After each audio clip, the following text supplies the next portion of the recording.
specification and the importance of really getting to grips with that. Looking at your offer and how to define that. Writing compelling answers, and that's going to be kind of the main focus really for today, because I think that will be useful for everyone. Review, which I'm absolutely passionate about. We'll talk about that later. And finally, just very briefly about value for money and budgets. So please chip in with questions as we go along, and Sophie's going to facilitate. Can everybody see and hear okay? Yeah, your face is actually really small on the screen setup we've got, but I think it's gone subsidiary to the main slide, so I think we have to just, I don't know about that. Okay, that probably helped. Okie doke. So we'll start with understanding why things are coming out to tender. And there are many reasons why services, even existing services, might be coming out to tender. And it could be that just the contract is up and commissioners have an obligation to get value for money and to get the best service provider. So if a contract is up, they may decide to put it out to re-tender, not because there's anything wrong with the existing provider, but just because they feel that they are obliged to test the market and to see if they do get a better offer or to, you know, for somebody to deliver that service. There are also lots of other reasons why they may decide to put it out for tender.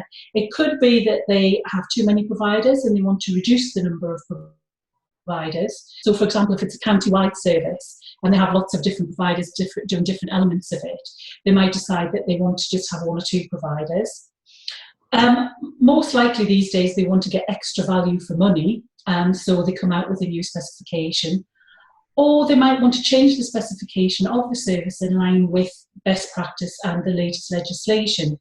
So it gives them an opportunity to actually commission a different service from the one that they commissioned 3 or 5 years ago. It is very important to understand why the service is coming out to tender, because then you can respond to the commissioner's underlying needs.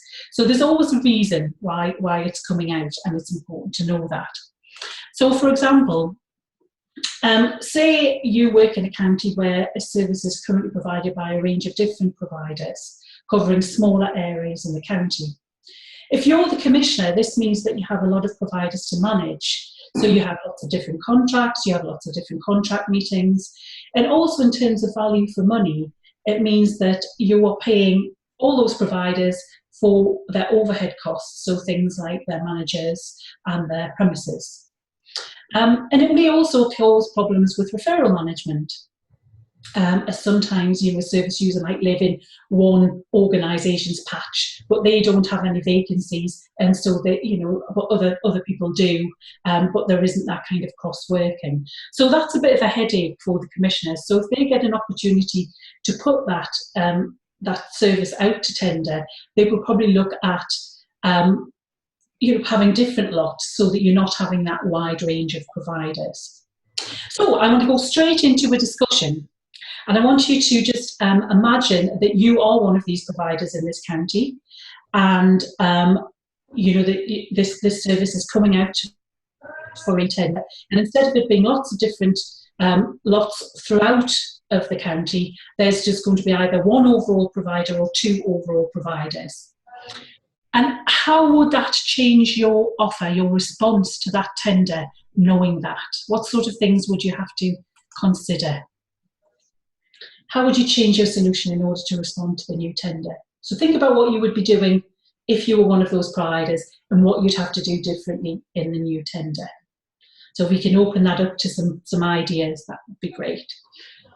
Actually, this has just happened in Sheffield because they've been looking at the way they do the supported housing services, and they've been trying to think about reorganising that. Any ideas about what? Yeah.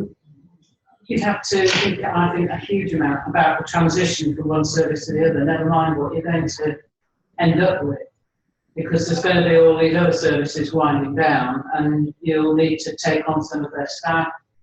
There's going to be a cost and a huge issue as to how you tackle it, of the change from one to another, from a small argument to a small one. So it's definitely saying about that you have to show that you can do the transitions.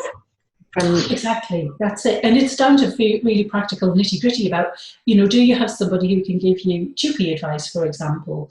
Because if you're transferring staff, you need to have that expert advice so you follow the legislation and you don't do something wrong around that. So that's a very good point, yes, around the transition. And also working with service users to sort of reassure them around the whole transition and how you would manage that. Whether you'd have to reassess people, how you would keep them informed. So as well around your whole communications around it with service users and their families, if that's appropriate. Anything else?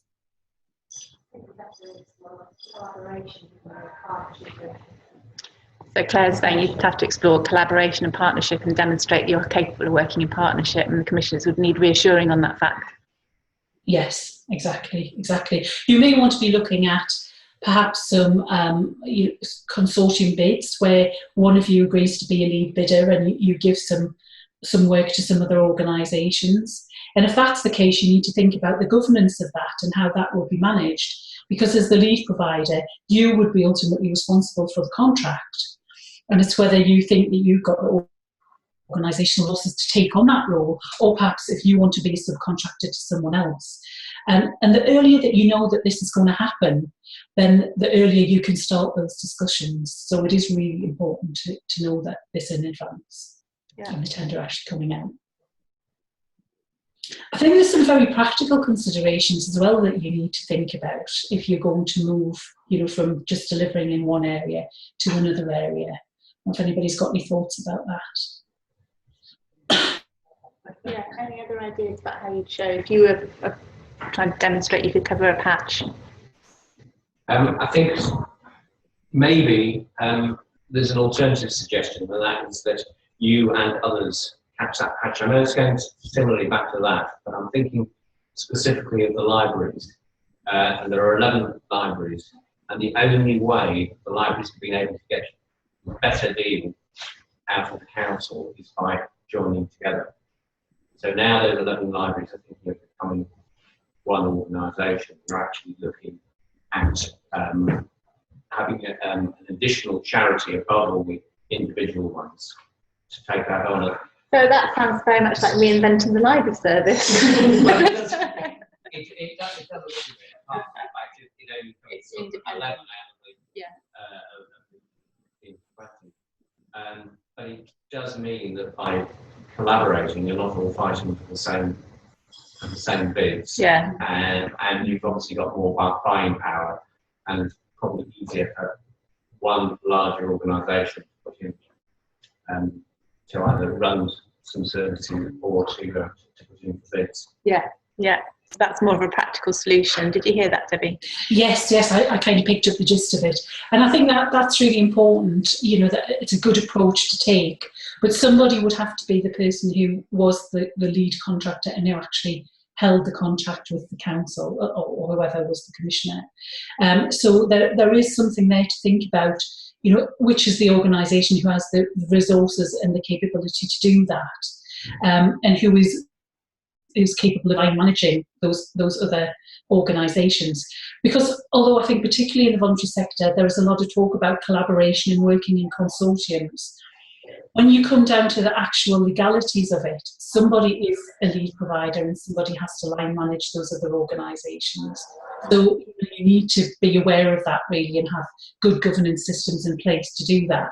Because it sometimes comes down to some really hard decisions. If one organisation isn't doing what they should do and they're jeopardising the contract, then you are going to have to take into account for that. So there's an awful lot to think about.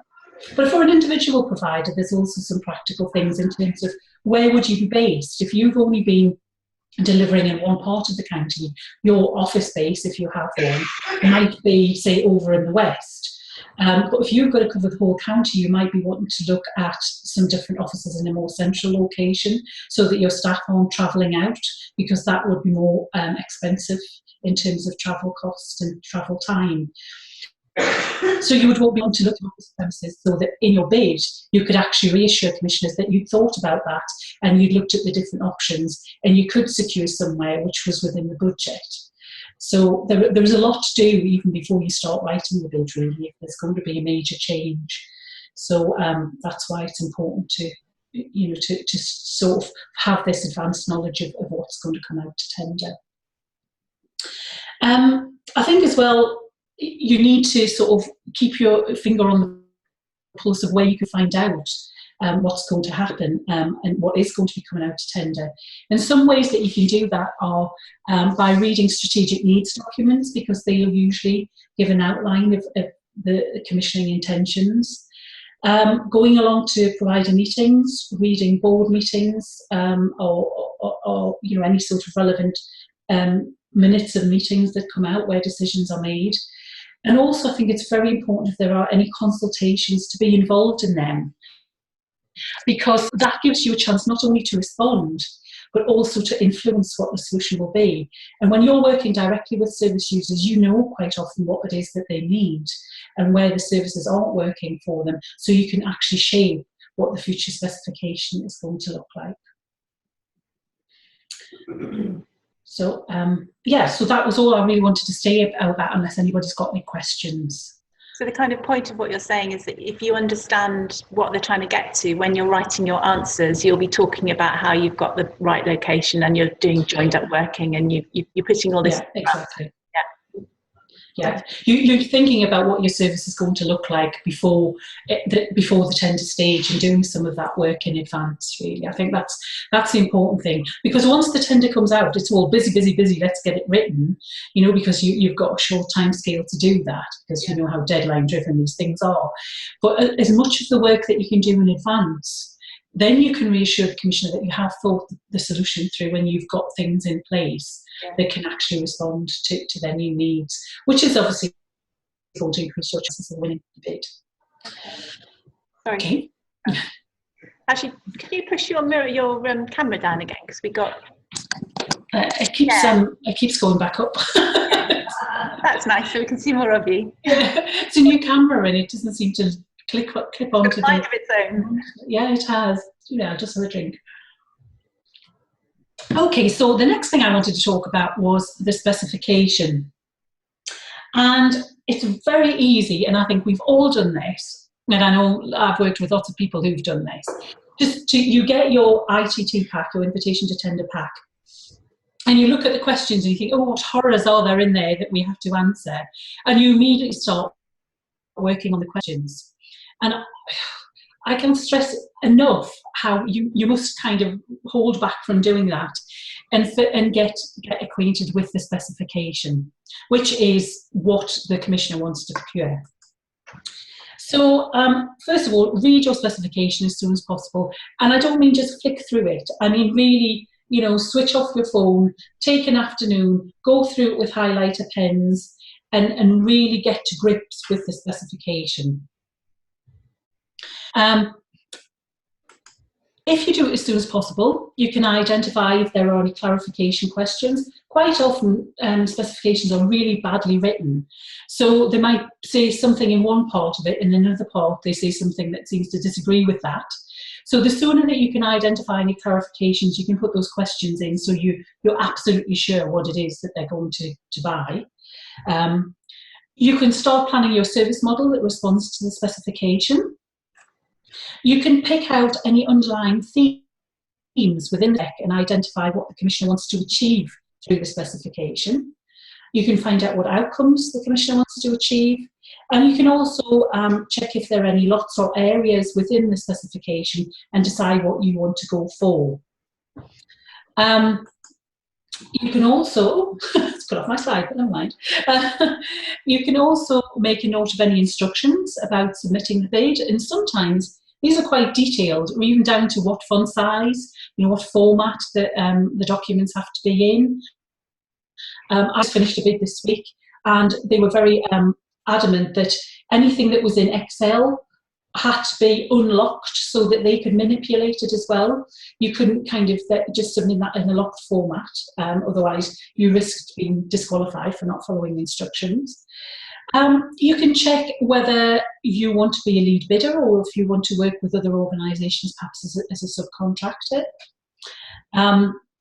You can check and also check whether only the lead bidder has to complete the whole questionnaire, or whether you have to complete some questions, or everybody involved in your joint working or consortium has to fill bits of it in. You can collect your evidence to prove your ability to deliver the service. So start gathering together all the data that you've got, case studies, all of that type of thing.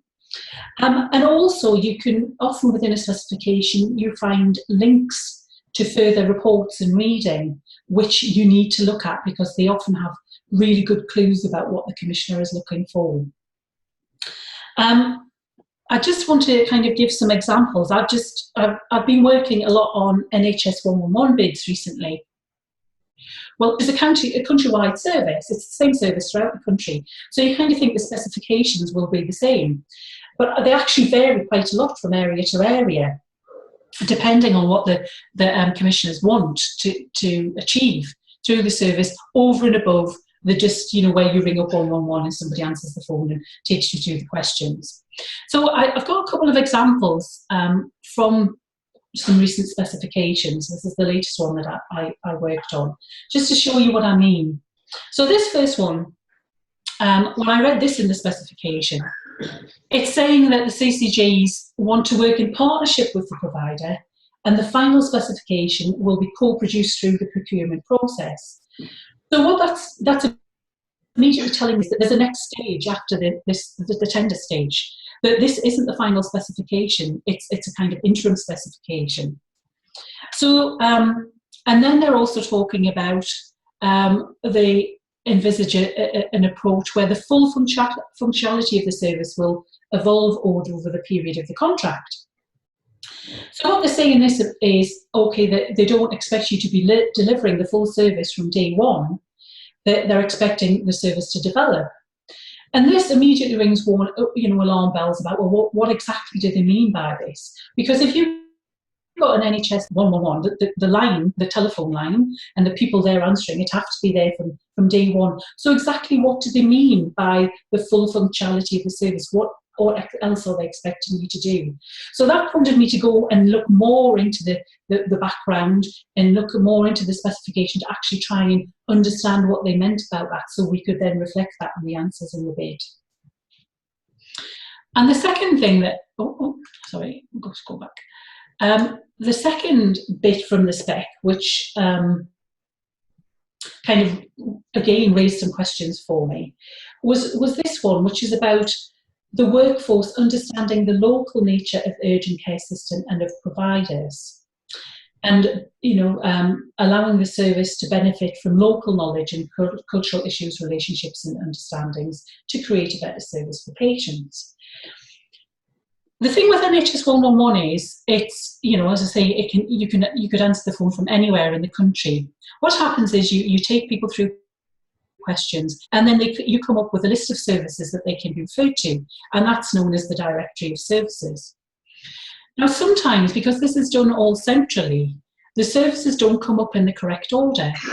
So if you've got a local member of staff and you get a list of services and they know that the first one that comes up actually isn't the one that's local to that person because it's really hard to get there, they might then send them to the third service that comes up on the list of options.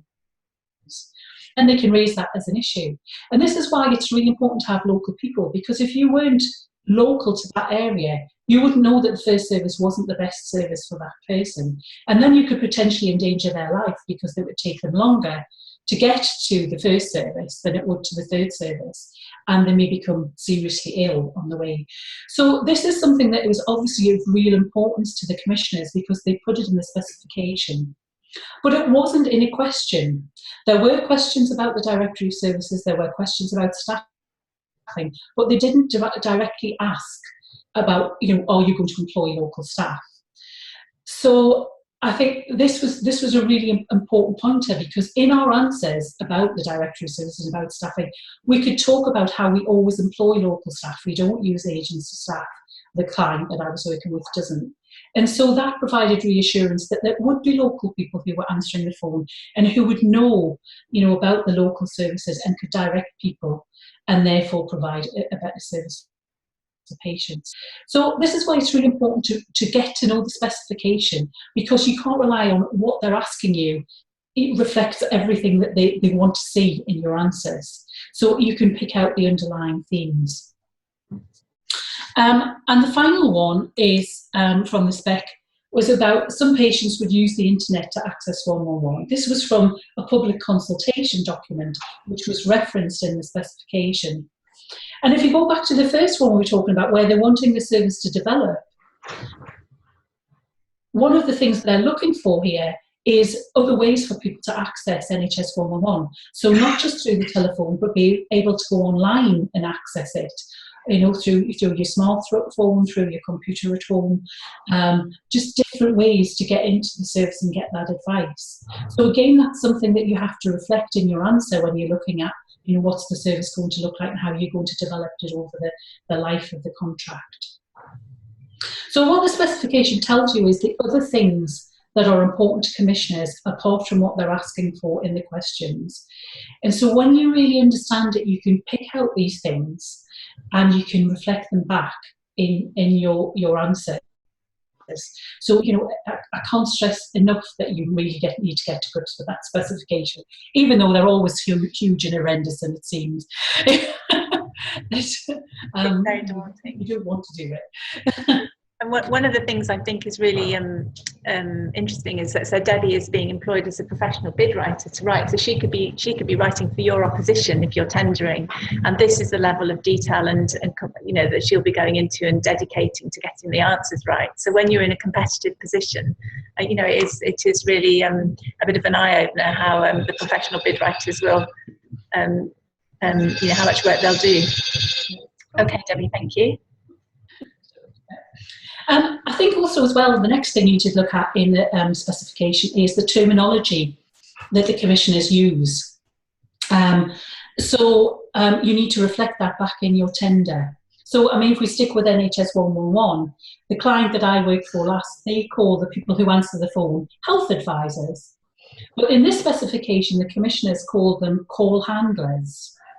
So in the bid, we called them call handlers. We had to change all their policies and everything to reflect this because they all said health advisor.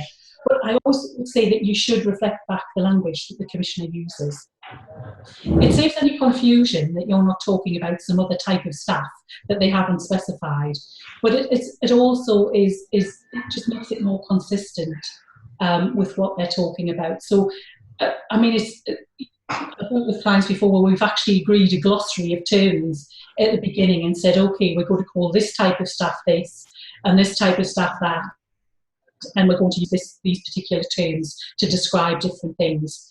You know, it's things like, do you use assessment, or do you use care planning? Do you use care planning or support planning? All those sort of things. And I think if you can agree those up front before you start writing, you know, with everybody who's involved in writing the bid, you know, if you're splitting it up amongst different people, then you just get a more consistent bid at the end.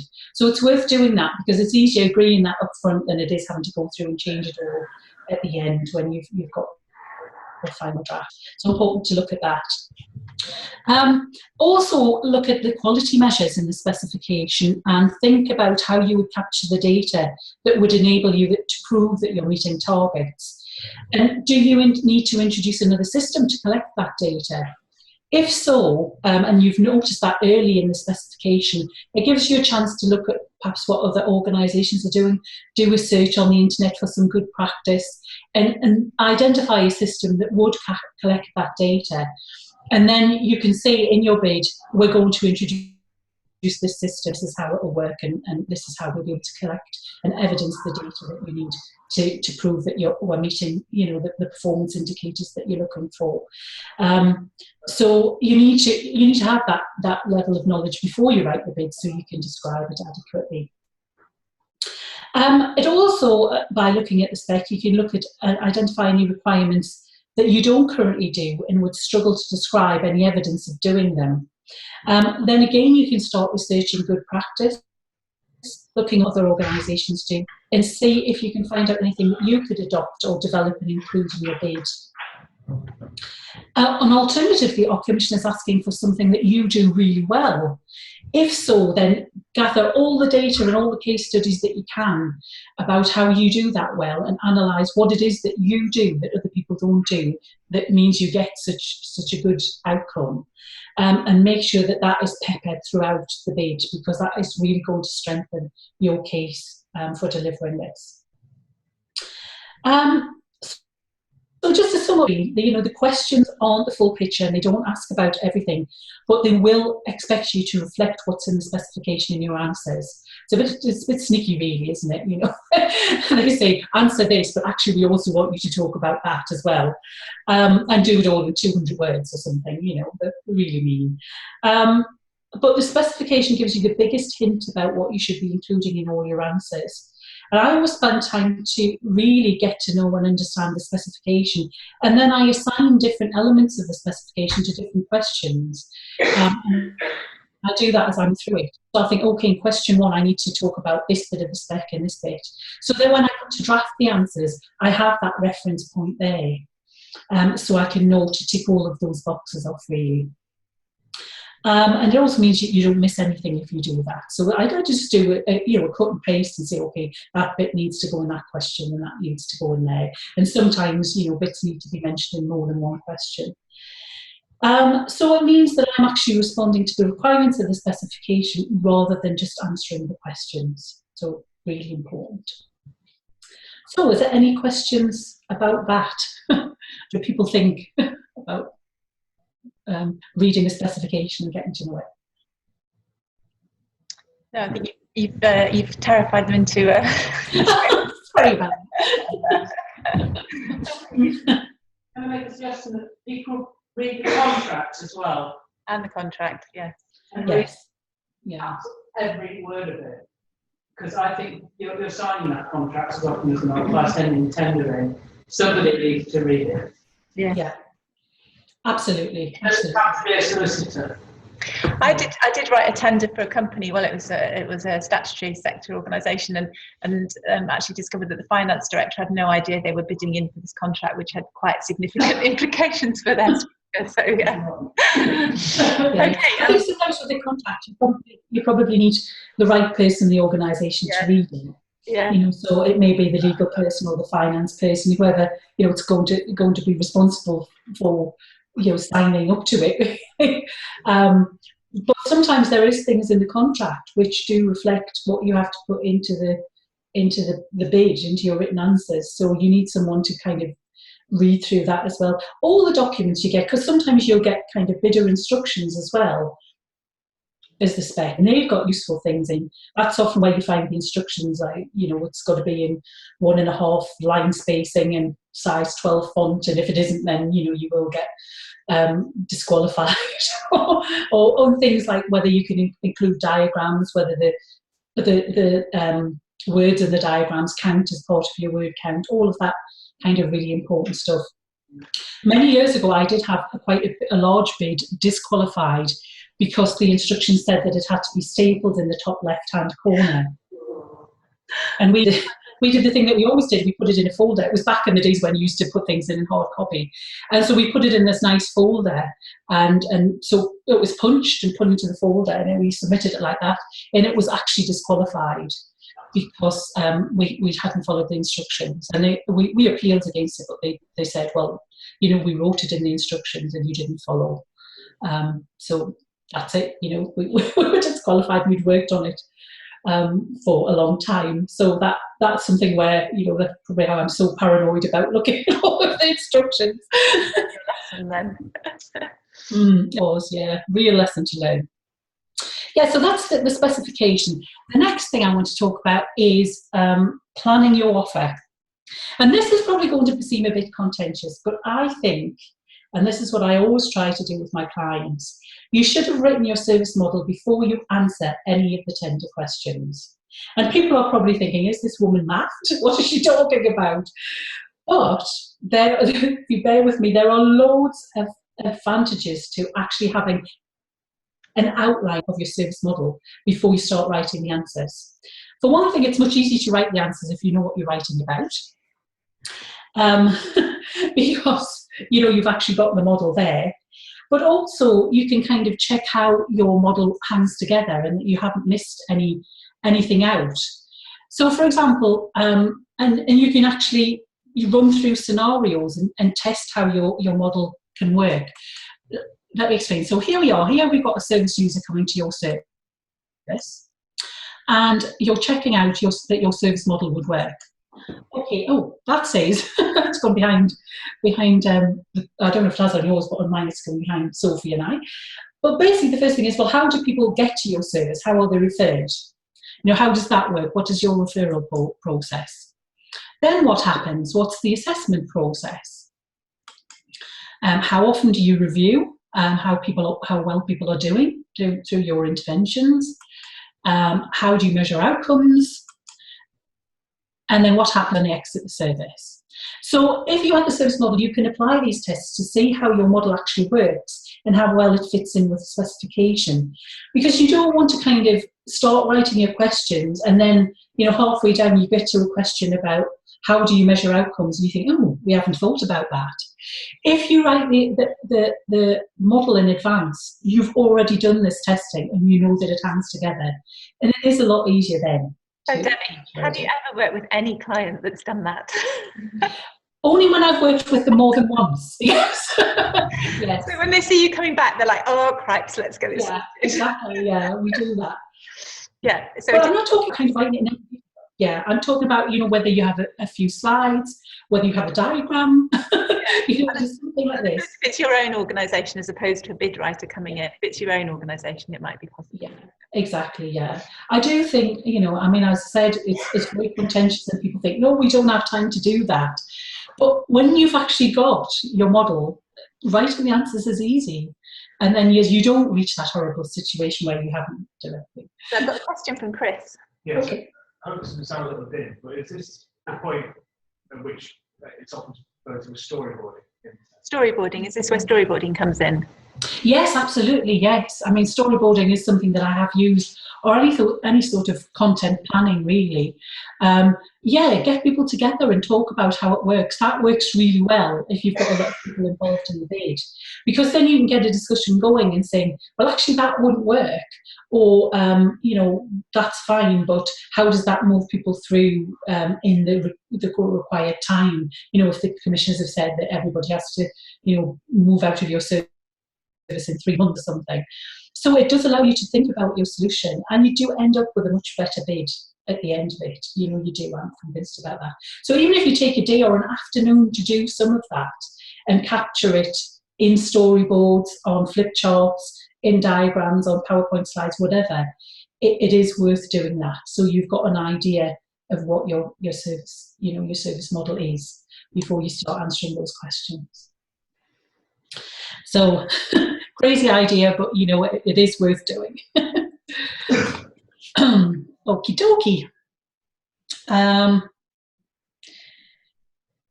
So once you have your basic model, you can start identifying your features, benefits, discriminators, and proof points, which are your unique selling points. So, this is a competitive process.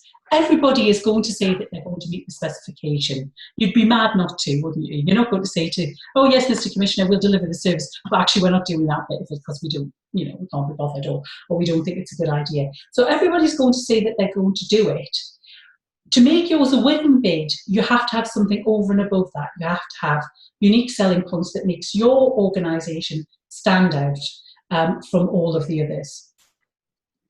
So if you understand what the Commissioner needs, which you will have done because you'll have found out why they're putting this out to tender and you will have read the specification and all the other documents, and you understand your own capabilities, and hopefully you've done some sort of looking around at who else might be going to this bid. You've gone along to a bidder event, if there's been one, and thought, oh, they're really good at that, but they're a bit weak on this, and use that knowledge as well.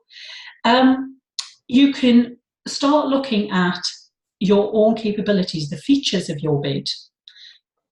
So that's what you do, and the things that make you stand out that you're really good at. And then you can put in benefits of choosing you over and above other people to the commissioners as part of your offer. So what you're saying is, yes, Mr. Commissioner, we're going to, or Mrs. Commissioner, we're going to deliver this service, but actually this is why you should choose us, because we're so good at doing these things. And we're going to benefit you by, delivering this service, because everybody's going to offer the same features. They're all going to offer to do it, but it's if they get benefits from you doing it that they're more likely to choose you. So here's a simple way to think about features, benefits, and discriminators.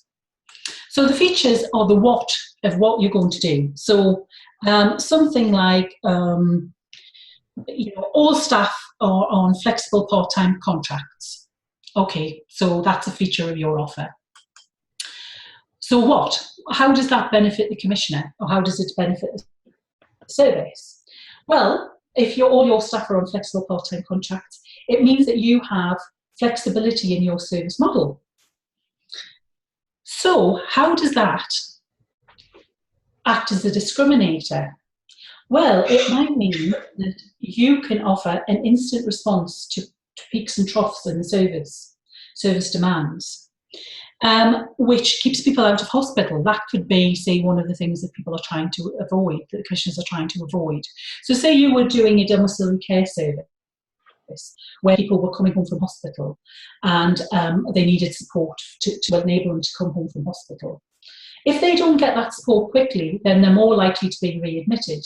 Now, if you've got a flexible workforce that can work extra hours because they're all on these flexible contracts, then you can respond if lots of people all come out one Friday afternoon. And that makes your offer stand out from other people, providing, of course, they don't have the same things in place. So once you've got your service model, you can start looking at these unique selling points and thinking, okay, these are the features of our offer. What benefits do they give to the Commissioner or to the service? And why does that make us different from the other organisations? So it's worth just kind of going through them, and it's another advantage of actually having your model identified in advance. But it's also important that once you've done this, that you actually put you quantify your benefits and your discriminators in some way. And what I mean by that is, okay, so there's 2 cars here. Okay, this car is large enough for a family, and this car seats 5 adults comfortably. Okay, and the sharp-eyed amongst you will have noticed it's actually the same car. But the first statement doesn't it's large enough for a family, but it opens up questions, doesn't it? What exactly does the car manufacturer mean by a family? Do they mean adults? Do they mean it's big enough for 2 adults and 2 children, or 3 children? Where the second one actually shows, exactly what you're getting, and you can get 5 adults comfortably into that car. So it's about putting some sort of quantity on this, not saying, yes, we're really good at X, Y, or Z, but backing that up with evidence. We're really good at getting outcome for service users because 98% of our service users need progress to achieving one of their goals. That's a quantifiable thing where the Commissioner can look at that and say, oh yeah, that is good, that's better than other people. So yes, we like them, and we're going to give them extra marks in their tender for that. So quantify the potential benefits. And if it isn't possible to actually put a quantity against the benefits, then try and link them to the buyer's goals or missions. We think back to the excerpts from the 111 specification that we looked at before. They were talking about working in co-production with the successful service provider. Now, the client that I worked with had a really strong track record of working with Commissioners to pilot innovations in 111 services. So we could put in loads of examples where they'd done that. We couldn't kind of quantify it really because there wasn't, a measure that we could put against it. But we could explain where they'd done that, and they'd worked collaboratively with Commissioners. And so that helped to meet one of the goals in the specification. Okay. Any questions about that? I know it's quite a complex subject to take in. Yeah, they were looking dumbfounded. Okie dokie. We are going to do a practical exercise soon, which will give you a chance to digest what she's Debbie's saying. Oh yes, we're going to bring it all together in the practical exercises. So, okie doke. Sorry, I'll go back to that one. What we so you've identified what makes you different and better from everybody else. You then need to provide proof. And this is providing evidence to support the soundness of your solution. So you can describe your performance in similar services, you can use service data, case studies, customer quotes, testimonials, any reports or audits, if you've won any award, any recognition for your services. All of that, it's really important to keep all of that handy so that you can pepper it throughout your bid in relevant places.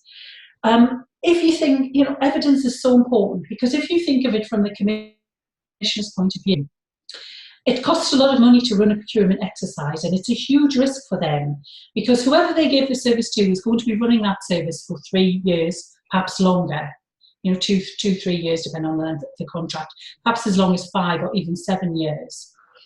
They want somebody who's going to deliver the outcomes, and it's a huge risk for them to let that tender. And all they can go by is what you've written in your bid. They can't take any previous knowledge of you into account. They can't say, oh yeah, we really know them and we know that they're good at this. They can only take into account what you've written in that bid.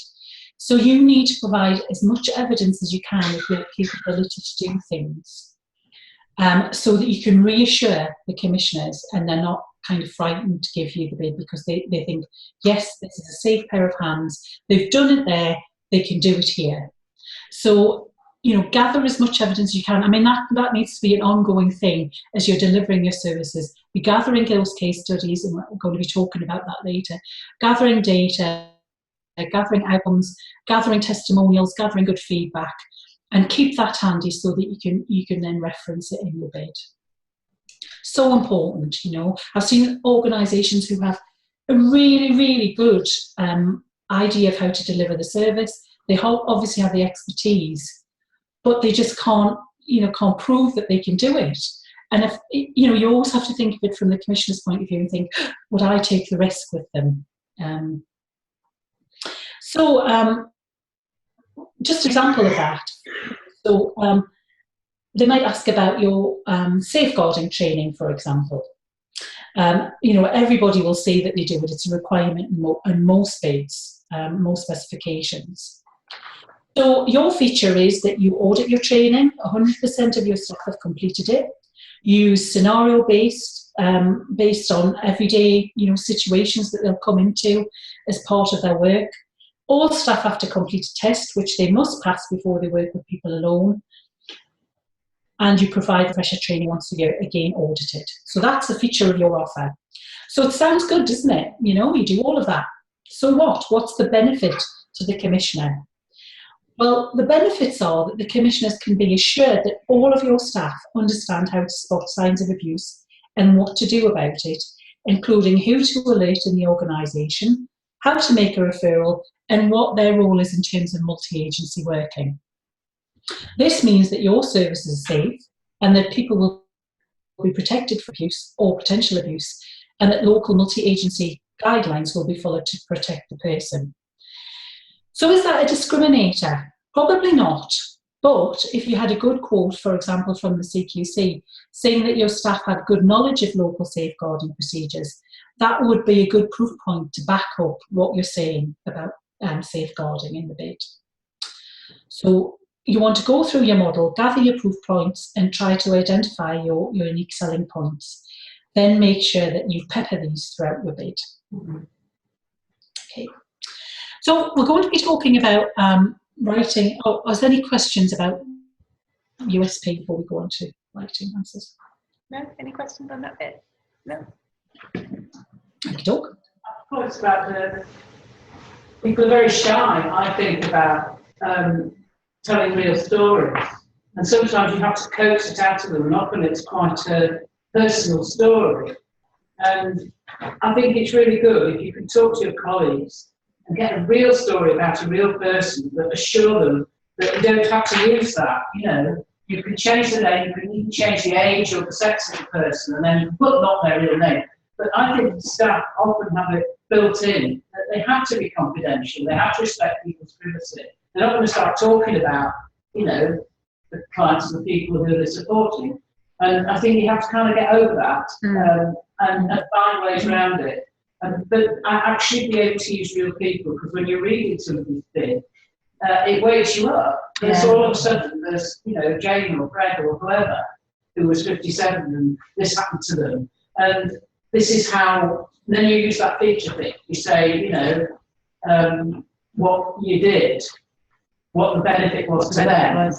And putting a number in it somewhere if you can, because numbers are, you know, always bring something to life. Yeah. I think it is quite hard to get those stories. Yes, and bids can be very boring to read, can't they? Yeah. Right, Debbie, obviously, but what other people write? Well, yeah, I do think, yeah, you're absolutely right. I mean, putting in real stories. And you've got to remember the debate is confidential. The Commissioner isn't going to share that with anyone. You know, it is confidential, but as well, you can totally anonymise the person that you're talking about, but it really brings it to life, and it demonstrates that you're actually getting good outcomes for people, which is what it's all about at the end of the day, isn't it? You know, this, and we're going to be talking about case studies because it's something that I am really passionate about. I think they do just bring your bids to life. They absolutely do. So, writing compelling answers. What are we going to be talking about? Well, first of all, and I say this, I'm probably Sophie's sick of me saying this, because every time I talk about bids, I always talk about this. Answer the question. So many people don't. You know, you need to analyse the question, understand what they're asking, and then answer it point by point. And whatever you do, don't cut and paste the answer from something else, because it never fits. It's very, very rarely that people will ask exactly the same question. And if they do ask exactly the same question, then the specification is going to be different. So it has to be different. So, you know, I just can't tell you how these bad examples I've seen where people have gone off onto a tangent and answered what they thought the question was, but not the actual question that's been asked. Which brings us on to our first exercise. Okay, I think, Sophie, you gave out handout one, didn't you? Yeah. And this is a real question from a bid. I'll promote it. Turn the lights up, maybe. Okay. Because it is quite dark in this room. It's a bit of a hole, dark cabin. Okay. Okie doke. What I want is, I mean, I don't know if people can work in small groups or something, just to sort of have a look through this and kind of pick out the main points of what the person, you know, what the commissioners are asking with this question. So if we could just spend maybe 5 or 10 minutes doing that, that would be really good. Because what I want to do is sort of look at this question, start analysing what people are actually asking here. So would we be able to do that in small groups for a few minutes? Yeah. And it's a horrible question, and it's totally typical. They're all horrible. They are all horrible, yeah. It's a very typical question, though, isn't it, that we would see.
Yeah. Yeah. I mean, they see very high familiar owners. And now they're having by.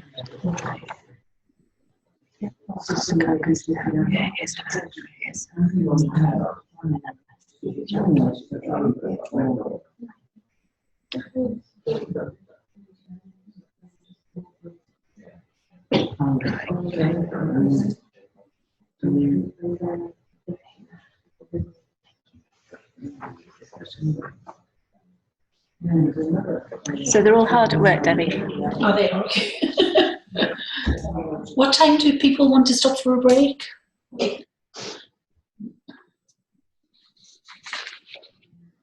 Maybe we can get through this exercise first and then we'll have a break. Get through this, see the answer, and then have a bit of a break. What we can do is there's just a couple of little bits after this that I want to do, and then we're going to look at the answer of this. Yeah. Well, some example answers to this question. That'd be good. We might. So we can maybe do that also. Yeah. We don't know what the service is, so it's very difficult. What's the service? It's a supported living accommodation. It's a what? Supported living. Supported living. Supported living. So that's where somebody supports someone to stay at home, to stay in their own homes, like an older person. Is it finding accommodation? Is it providing? No, to be providing the support. Yeah. It would be providing the support, won't it, Debbie? Yes.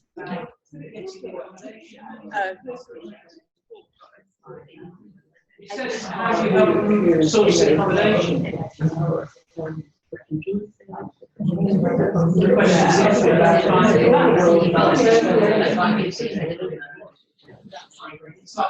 is, are we ready to regroup on this?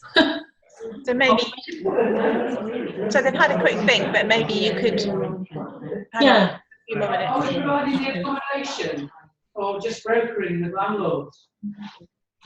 So is this service, are they providing the accommodation or are they providing the support? While people are living in it. Well, there's a hint. There is actually a hint in the question to that, so I'm not going to answer that question just yet, because there's a hint to the question.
They're all talking. Oh, that's good.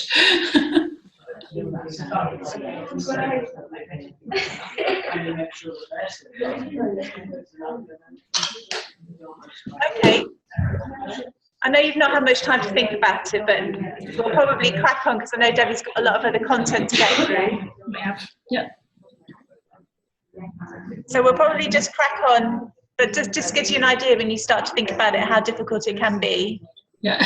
I can't get them to be quiet. Guys.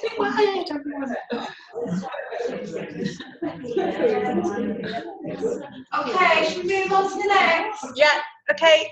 Give us some Okay. hints, Debbie. Okie doke. Well, I think there's 5 main points in this question that I think they're looking for. The first one is very much linked to that very clever question that somebody just asked there.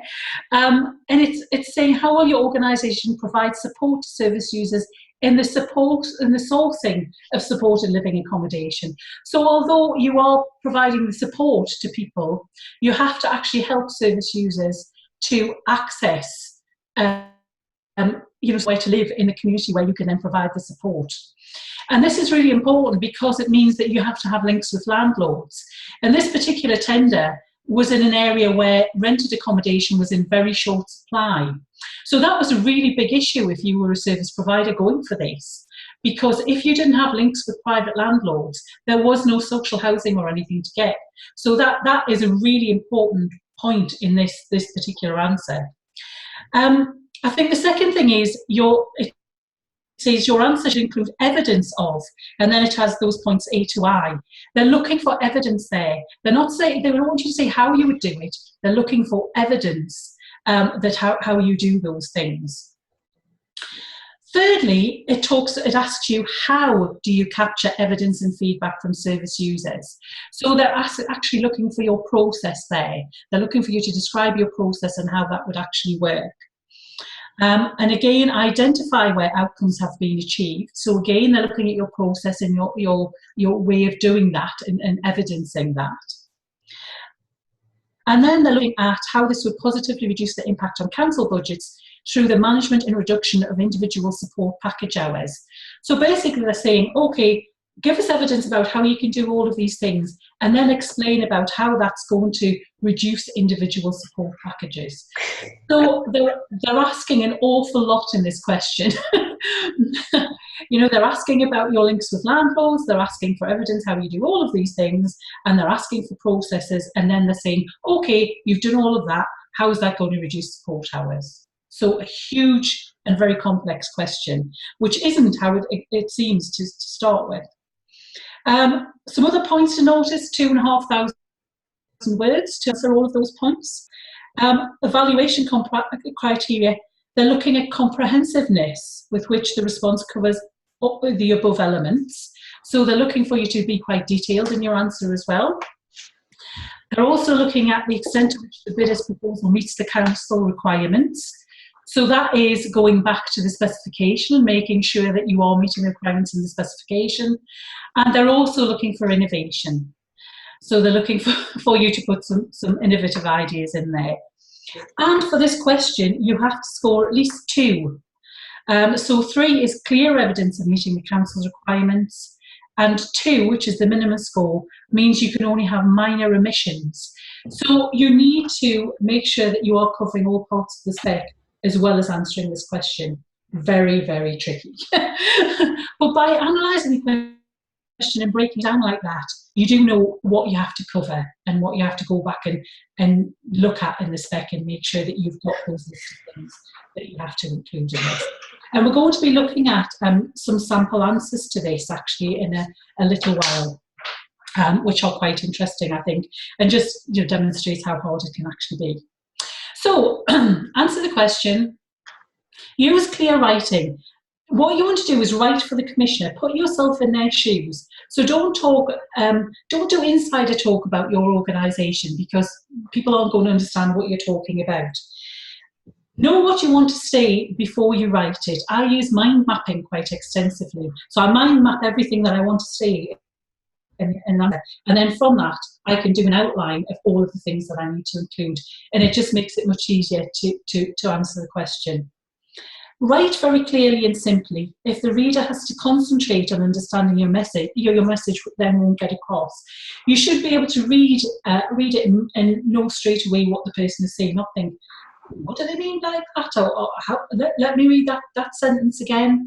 So, write very clearly and simply. People think that they have to kind of, prove that they're clever or kind of write in an almost kind of very businessy or very academic-y type tone. Write very, very simply. And be direct. The commissioner is you and the organisation is we. Don't say such and such organisation will do this. when you're talking about your own organisation, because then it sounds like you're talking about somebody else, and then it gets very confusing for the reader. I do a lot of bid reviews, and that always confuses me when they, when the person is writing about their own organisation and they'll say, such and such will do this. It's kind of like you're distancing yourself from what you're offering to do. So say, we will do this.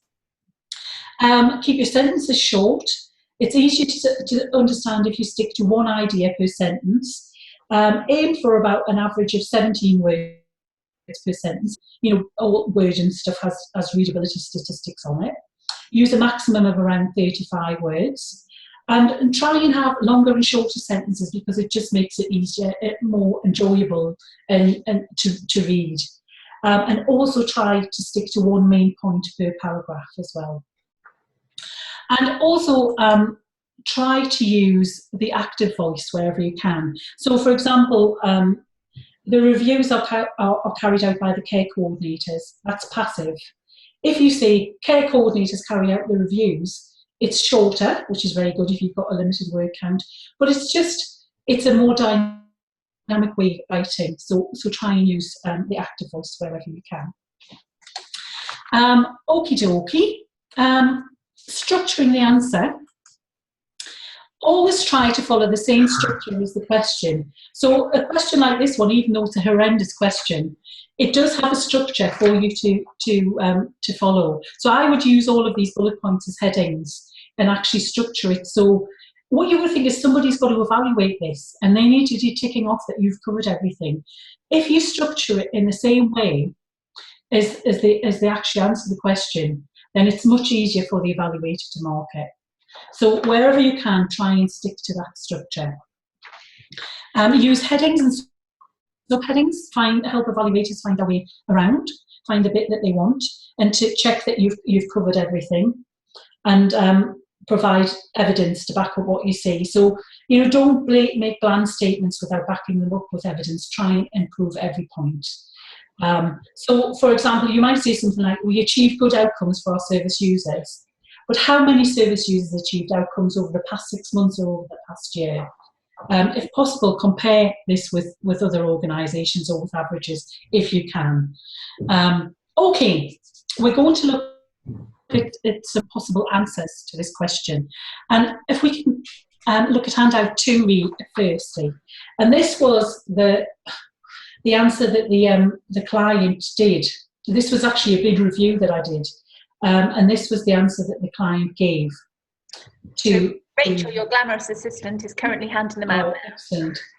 What I want you to do is, again, work in groups, and I mean, I don't know if people want to go and get a cup of tea now and bring this back and look at this, is just look at this and make some comments about whether they think it's a good answer or a bad answer, what they would do to improve it, just general feedback about this answer. Okay. Would people like to have a quick opportunity to pop downstairs and get a cup of tea and then do this? Yeah, should we go for that as an option? Okay, so we'll have like a five-minute break to give you a chance to rush down, grab a cup of tea, come back and have a go through this. So that goes for you too, Debbie. Oh, good. Doing great. Brilliant. Going through a lot of stuff there. Thank you. Covering a lot of territory. Yes. It's so huge, isn't it? That you can, yeah. You can do a week of here, just scratch its surface. Yeah. I'm going to get a cup of tea as well. I might go and stretch my legs, I think. Yeah. I should be backing on.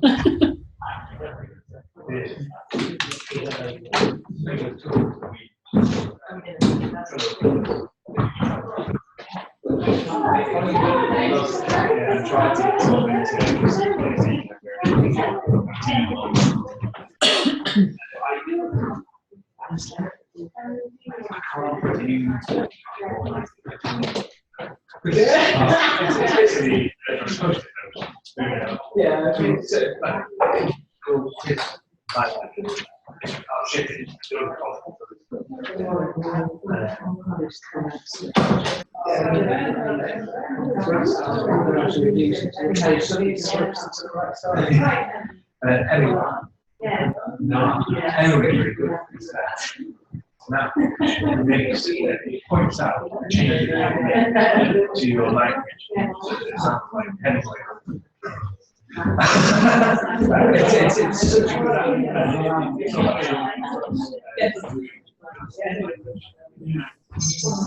a good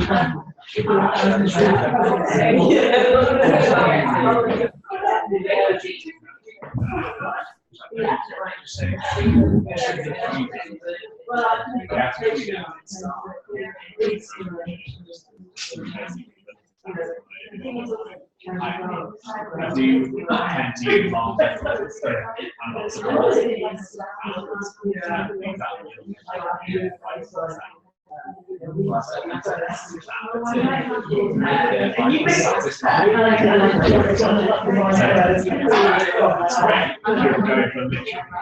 yeah. It's a treatment.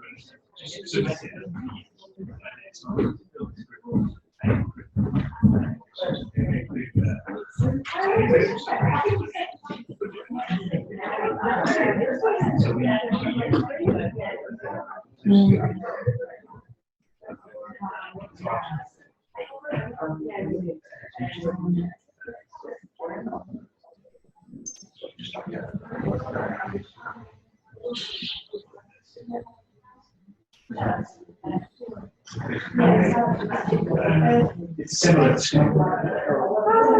So it's something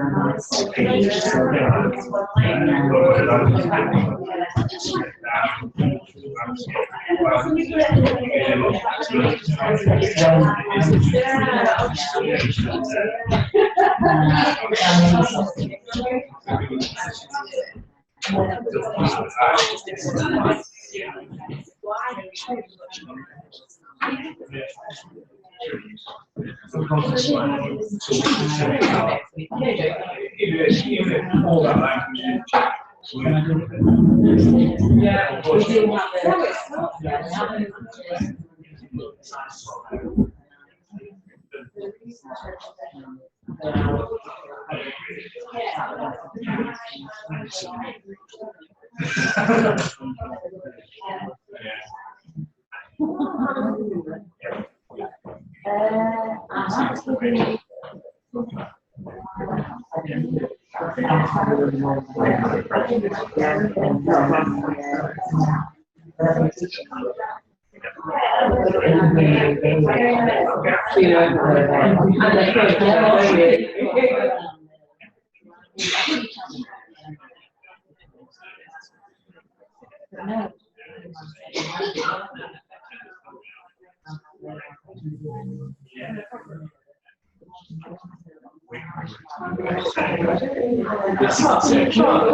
That's me.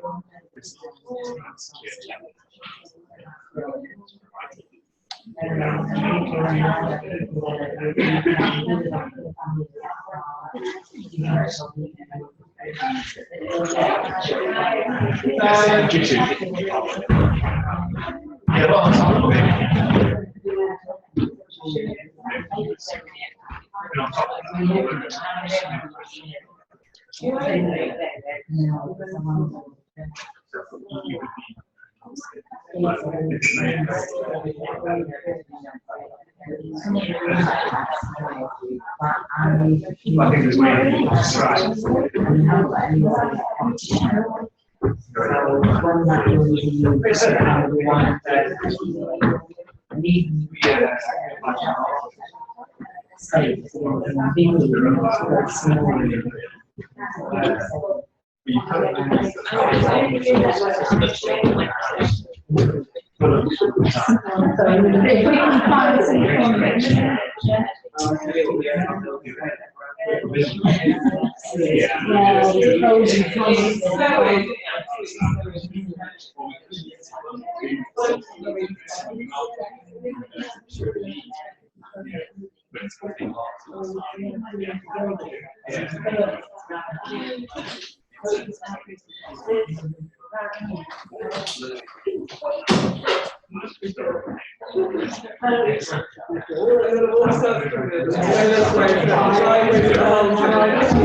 But yeah, sure, it's amazing.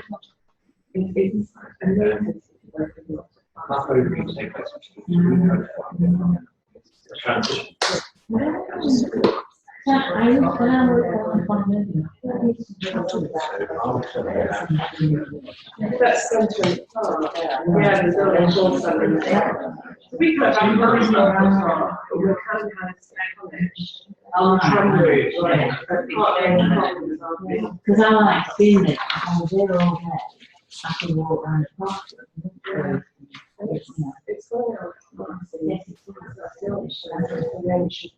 Yeah. just next to right here, we've got Gary that's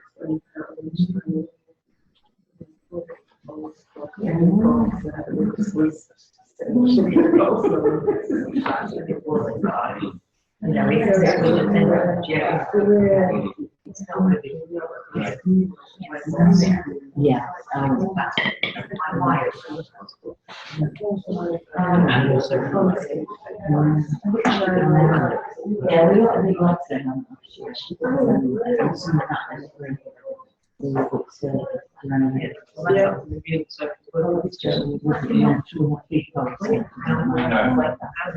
Is that a multi-year one?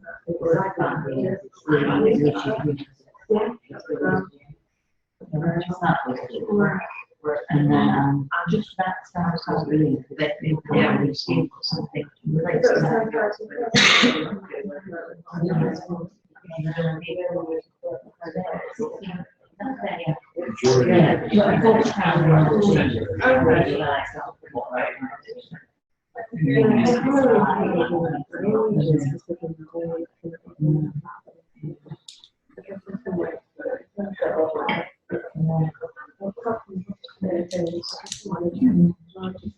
And then we've done some trouble animals. And that's all about it. So that hopefully will help me on my side. Yes. And hope will help us to when we do another plan to offer. What will they say? Well, then we got a lot of people there. So, fingers crossed, because that's a big exercise. Yeah. Some people are doing Yeah. preparation, they're just going to send you off. And then they want that. So as well as having sessions, we will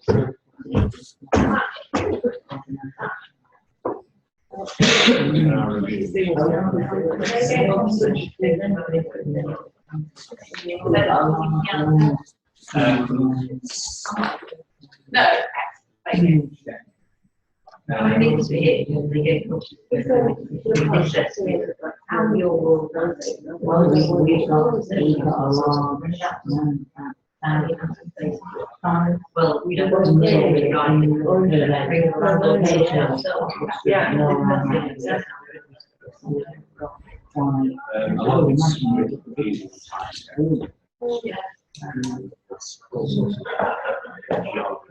yeah, it's quite a challenge. Yeah.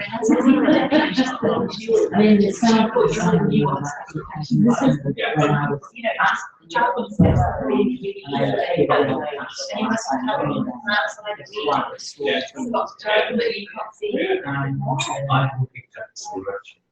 they used to come in from a lot of them it was very It's fine.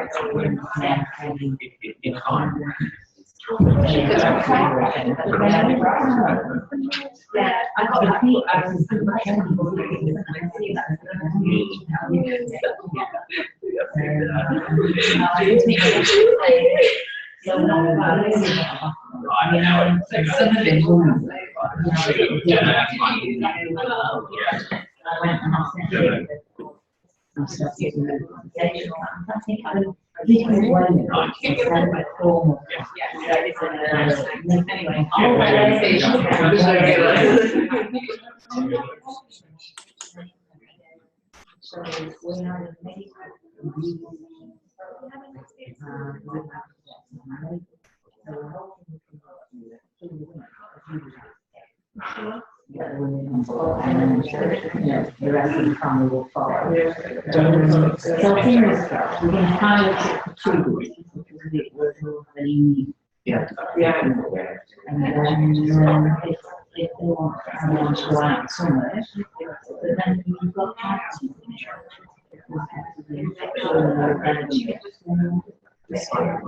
All these things.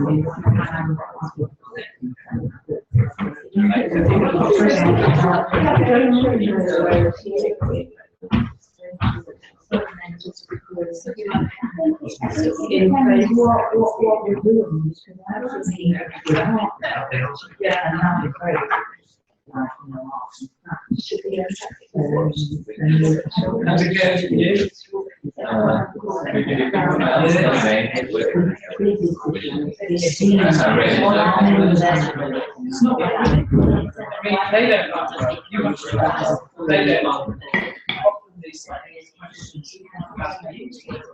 And if you really understand it,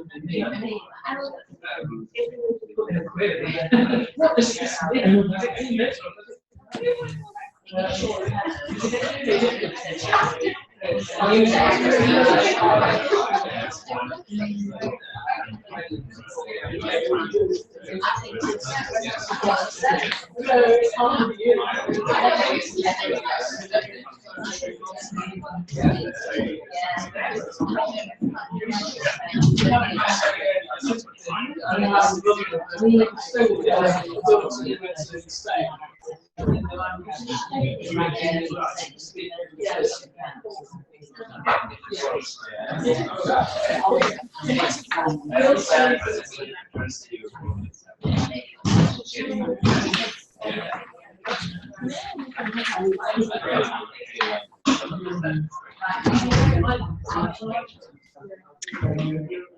Hi, Debbie. Hello. So they're just coming back now from their tea. Got my tea as well.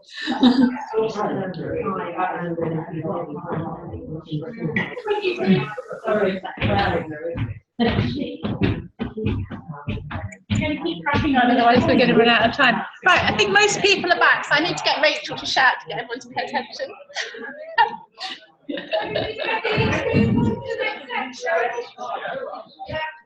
Brilliant. Right, Debbie, I think you should just plough ahead regardless of Okie dokie. Okay, so what were people's general thoughts about this answer? Well, somebody that I heard said that they wouldn't be employing them.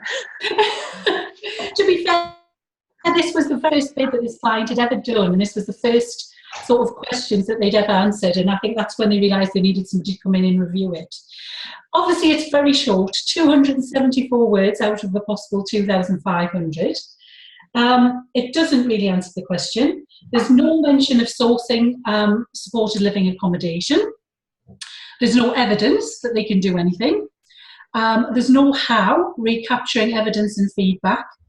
And there's no explanation of how they identify where outcomes have been achieved. And they say that they would reduce the impact on council budgets, but not how. So basically, I doubt that this question would get anywhere near 2, which is the minimum score. So this question would be, disqualified. They would probably be disqualified from the whole bid because they hadn't met a minimum score on one of the questions. So I did a review of that bid, and then they had another go, and I hand out 3, which we'll not go through now, but you can have a look at that. This was their second version. Actually, it would be really good if people could just have a little look at it, because this is... Rachel, just coming round with it now. Oh, excellent.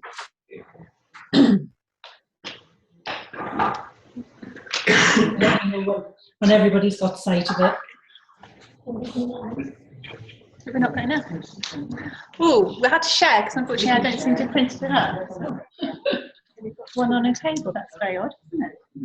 You've got 2 here, so you can manage one.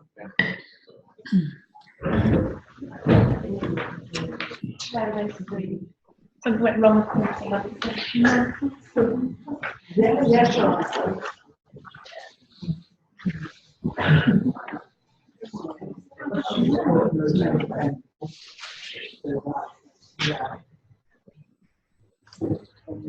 Right, okay, Debbie. Okay. Well, the first thing to notice is that it's much easier to find answers to the points raised in the question. It's laid out a lot better, so it is easier to read than the first version. It still doesn't answer the first part of the question fully, and they've actually, under the choice and control bullet point, they've put something about working with landlords, which really should be moved up to the top. All details are still very brief. This is still just 1,094 words out of a possible 2,500, so it doesn't really meet the comprehensiveness test in the scoring criteria. On the second page, under measuring outcomes, they talk about Route 21 social work and advice services with no explanation of what that is. So if you don't know what that is, you're kind of thinking, well, what do they mean by that?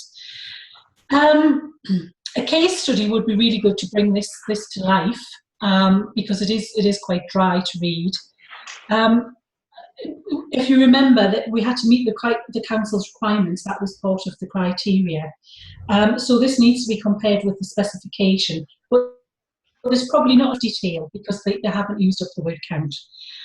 They talk about innovation because they say they get involved in piloting new innovations, but they don't actually say what they are. They do hint at some things, such as having a dyslexia and dyspraxia tutor, accessing apprenticeships and assistive technology, which all sound like good innovative things, but they haven't expanded on them. So really they wouldn't score anything for them because they haven't given any detail. But it is starting to shape up.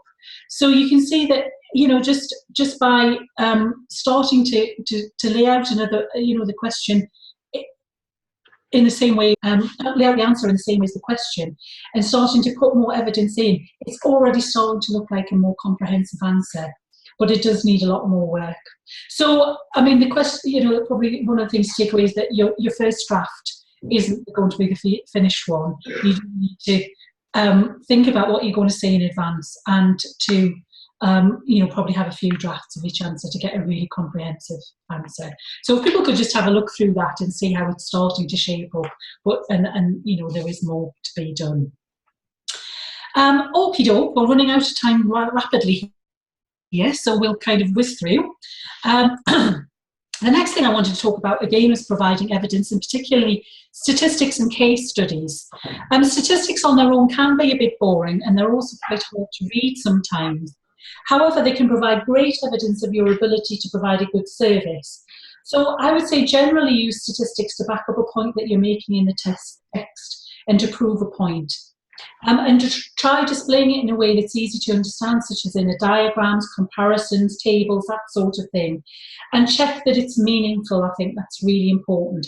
For example, if you say, we respond to all referrals in 48 hours, I'd be just thinking, oh, do you? Fair enough. So what? But if you said that the average response time was 7 days and you always responded within 48 hours, then I'd be really impressed. So try and make it meaningful.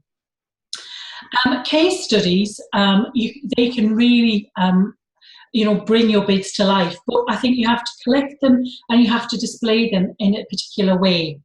And I do have a template for case studies which I can send around afterwards if people are interested, or I think it's available on our website. But basically, you need 3 different areas. Firstly, you need background information. So you explain what the problem was and what was the barriers to solving the problem. So for example, if you had a service user who wanted to go horse riding, but they have physical and learning disabilities, which mean they would struggle to stay upright on a horse and would not recognise if they were in danger. So that's the background information. The next thing is the service or organisational intervention. So what you actually did to overcome that problem. So for example, in this service user, you would carry out a risk assessment and decide that the benefits that the service user would get from horse riding, so exercise, fresh air, social contact, learning a new skill, fulfilling an ambition, interacting with animals, would all outweigh the risks. Then you would look at mitigations you can put in place to reduce the risks, for example, special equipment, fully trained stables with specially trained horses. And then the third section that you need to include is the outcome. So there you explain what happened as a result of the service intervention. For example, the service user may ride regularly, and as a result of their new hobby, previous bouts of challenging behaviour may have reduced, or they may have had fewer episodes of ill health, have made new friends, set new goals, or grown in self-esteem. So, just by, if you start collecting your case studies in this format, then it's much easier to use them in a bid in that type of format. And I often find that you can use case study when you're really short on words to illustrate a point, because you can say if you use that format, then you don't need to use that many words to really have something powerful in there. Try to kind of avoid case studies that just kind of ramble on with no point, or my particular pet is when the case study doesn't back up the point that you're making in the question. So you might be saying that you're really, really good at kind of helping people to live independently, but if actually your case study shows that your support workers do everything for them, then it's not the right case study to use. So, be very careful about that. And cutting the waffle. Okay, so this is just kind of, just reiterating what I've said. Background information, the intervention and the outcome. And then we were going to go through an example, but unfortunately we haven't got time to do that. Okay, the last thing about writing compelling answers is to make sure you cut out your waffle. This is important, A, to make it easy to read, and B, because you will have a tight word count and you won't get everything in if you waffle. So I just want to show you, if it will work. Oh, picked too many. Just want to show you this very brief video. I hope it's going to work, which I think really illustrates this, and it only takes a minute, so it'll be worth seeing it.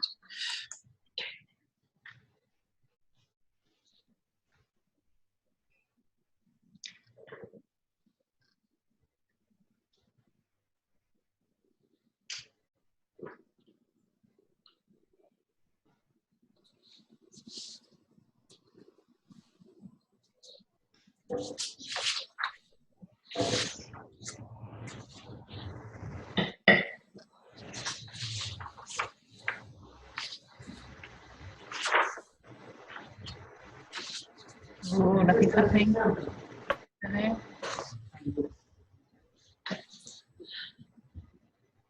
Debbie, that's not working for us. Oh, it's not working. Oh, sorry, it's working my end. It started off okay. We can hear it. Oh no, that's something else we can hear.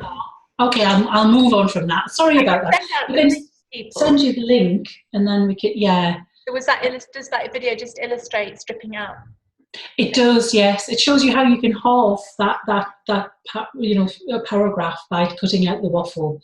So I can send it out. It takes a minute to watch, and it's really good as an illustration. So I'm sorry that didn't work. It worked to my end.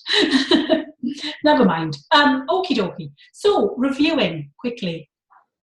Reviewing really is the key to bid excellence. As a business development professional, I would never submit a bid that hadn't been reviewed at least twice by somebody else. So no matter how confident you get, I like to think of bid reviewing as polishing the bid.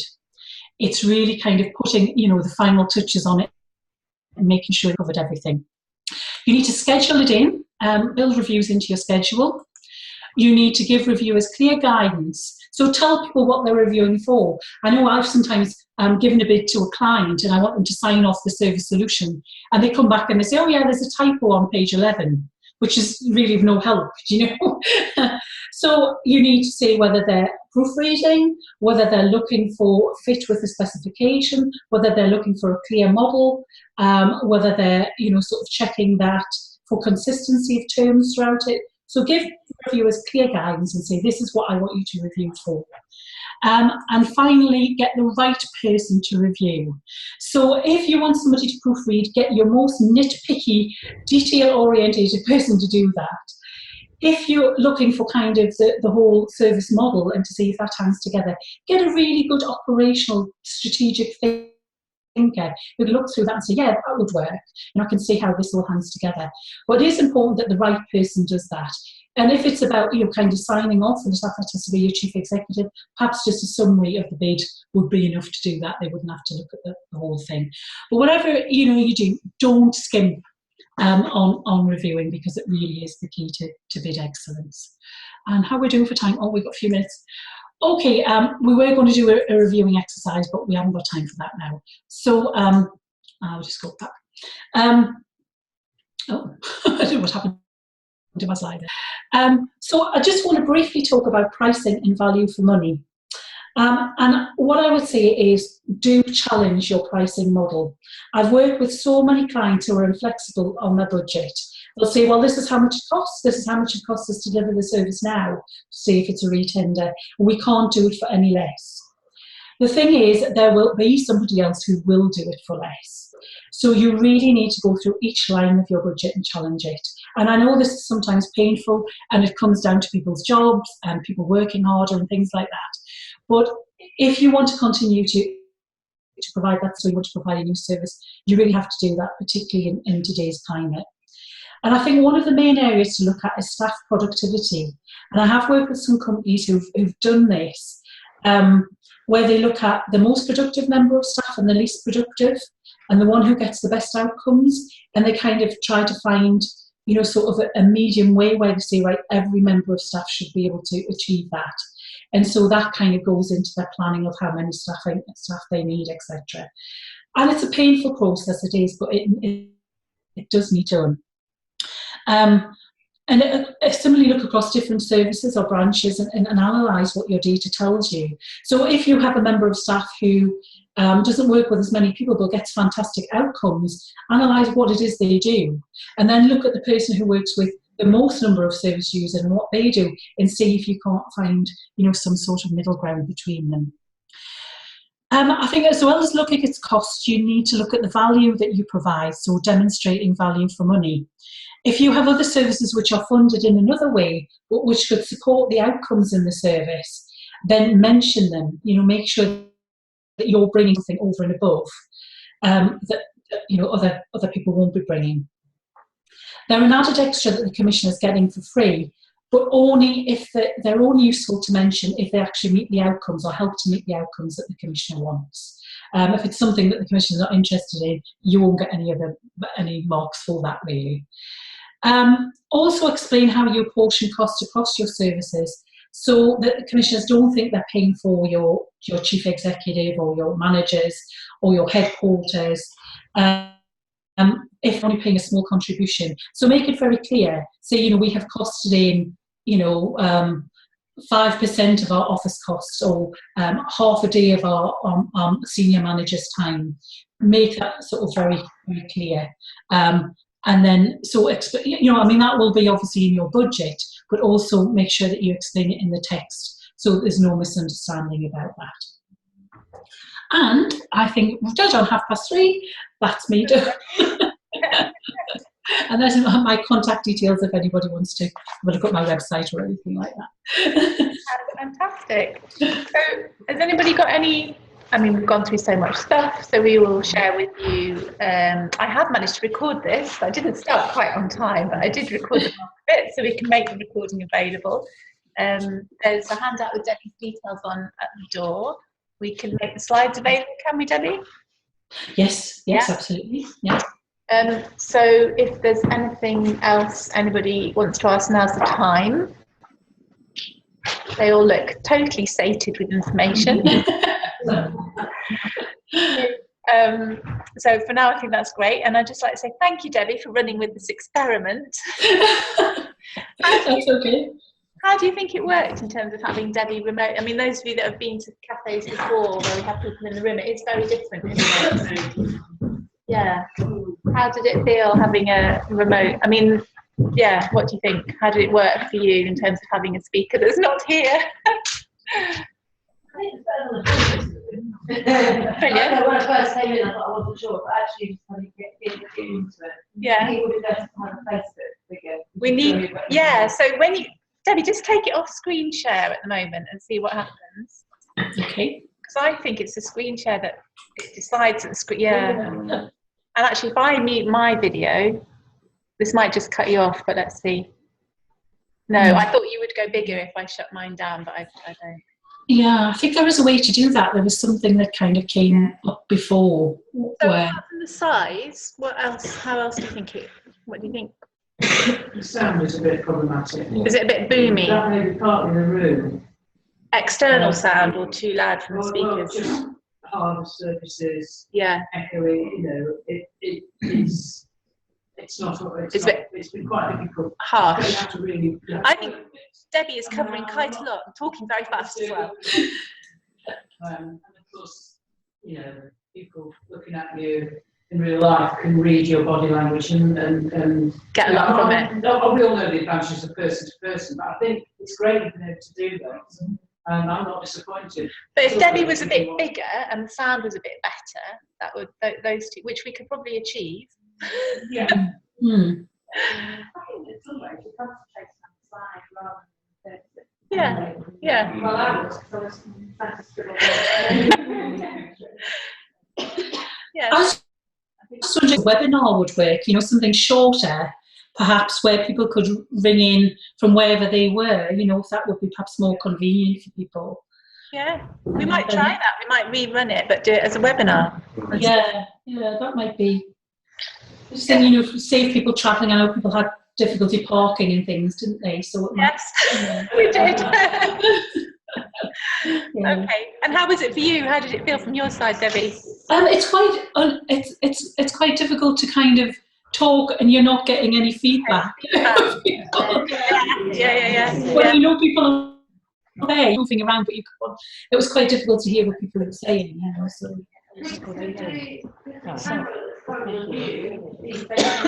I did wonder about that, whether we could get a camera that's like on the room. So we have to feel that's beyond my technical know-how, but we could maybe find somebody that could help us with that.